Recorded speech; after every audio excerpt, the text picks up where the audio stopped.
Most people, half of what they thought today is the same things they thought yesterday about themselves, about their life, about their business. That's why most people's lives don't change very much. But if you wake up and you start realizing, I'm living in a home, an emotional home I don't want, you can change it. See, because everybody's got it. If you got $1 billion, check this out. If you had $1 billion, but the habitual emotions you go back to are frustrated and pissed off, then your life is called frustrated and pissed off. It doesn't matter how much money you have. Write this down, please. The quality of my life is the quality of my habitual emotions. The quality of my entire life is nothing but the quality of my habitual emotions. Whatever habits of emotion, wherever my emotional home is, I will find a way to get back there. And until I change that, I'm gonna have a problem.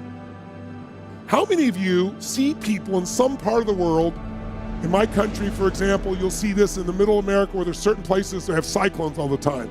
Or maybe down in New Orleans or places where every few years you get a huge storm that wipes out everybody right on the coast there. But then 2 years later, it happens again. They rebuild, it happens again. How many have ever thought to yourself, why don't these people move?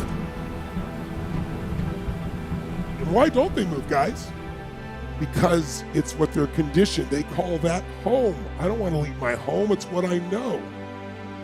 It's easy to see when it's somebody else and it's physical. It's harder to see when it's yourself and it's emotional, because we have an emotional home.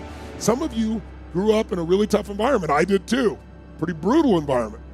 Very painful environment. Part of I am who I am is because I didn't want to suffer. I had to find answers. And because I suffered so much, I don't want you to ever suffer if I can do anything about it. I can't control it, but I can help massively.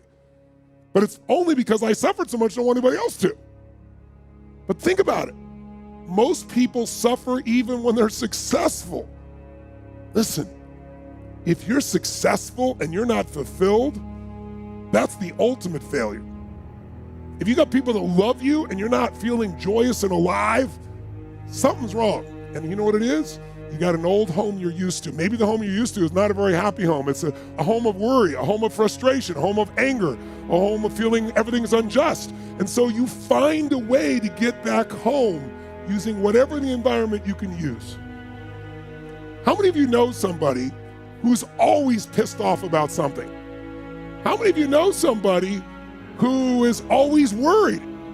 How many of you know someone who's not really funny, but they think they are? And they crack themselves up telling stupid jokes? How many know someone like this who cracks themselves up and they laugh so much that even though it's not funny, you find yourself laughing too? These people have different emotional homes. Some people's home is anger. They'll always find something to be angry about. It's what they're used to. It's their conditioning. So even when the storm comes in and messes up their life, they go right back to that same shit. Wouldn't it be nice to upgrade your home, your emotional home where you live? What if you could live every day with a vast majority of the emotions you had were joy and gratitude and love and appreciation, even in the middle of COVID, even when somebody does something unjust, compassion, playfulness? What would that feel like if you were in those states every day, 90-95% of the time? When you weren't, you got out of it quick. You can make that change this weekend, and I'm not exaggerating an ounce. I'm not saying you're going to be perfect and never have a negative feeling, because negative feelings are sometimes a signal to make us change. But most people have a negative feeling and they just hang on to it and keep living with it and find other things to be negative about. That will never give you what you want. The money won't do it. The acknowledgement of others won't do it. Everything you think will do it will not do it. Only one thing will do it. You drawing a line in the sand and making the most important decision of your life that you're going to live in a beautiful state no matter what. Because life is too short to suffer.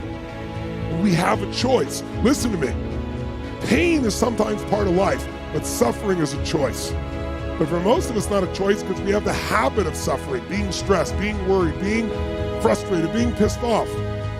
And because we're wired that way, that's the muscle we built. But if we rebuild our home here so it's even more magnificent, then you can have the life that you desire and deserve. And you can do it in one weekend only if you give your all and push enough energy out while you're doing it, while you're learning. Who's up for this here? So who's up for enhancing your home massively? Say aye. Aye. Say aye. Aye.